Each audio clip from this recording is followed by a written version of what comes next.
Yo, good morning mga ka-organic talk. So, nandito tayo ngayon para mag-conduct ng LCC. Ano nga ba yung LCC? Ito po, yung ginagamit natin para madali natin ma-identify kung anong kailangang abono yung i-apply natin sa ating mga palayan kung kulang na sa nutrients. Ayan, may 4 na kulay yan, 2, 3, and 4 yung number na inilagay. So, nasa likod po nito yung instruction paano po siya gamitin. Actually kanina ginawa ko na at alam ko na kung ano yung ano. So iyan, makikita nyo naman yung iba dito madilaw. Ayan, madilaw yung dahon, yung iba naman okay naman. So kasi nilagyan ko na ito ng after ng 28 days after ko maglagay ng fertilizer. So ngayon ulitin natin, gumamit tayo ng LCC. So para malagyan natin uli ito ng fertilizer kasi malapit na tong mamulaklak. So ayan, nakikita nyo medyo madilaw yung iba. Ito lalo na dito, itong kahon na to mga ka-organic talk.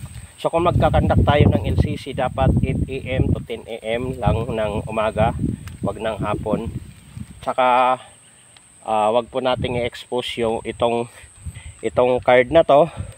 Wag po nating i-expose sa araw pag nagkakandak tayo. So ayan, magandang lagyan ito kasi tinanggalan ng mga damo-damo. So ayan po, nasa 1/4 hectares lamang itong palayan namin dito. Pero makikita nyo mga ka-organic talk, mula doon hanggang dyan, hanggang doon sa likod, ayan, hanggang doon umaabot ito ng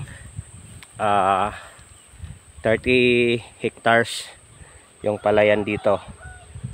Ayan, so ito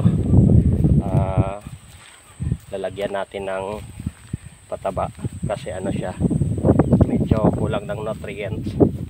Ayan, may pa naman dito, supply ng tubig. Ayan, so ayan, so ito yung gagawin natin ngayon. Maglalagay tayo ng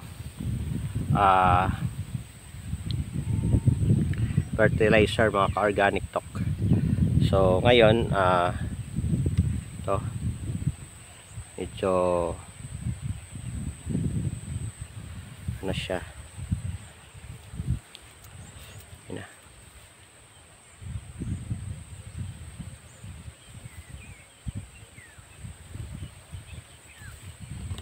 Nandun yung mother ko.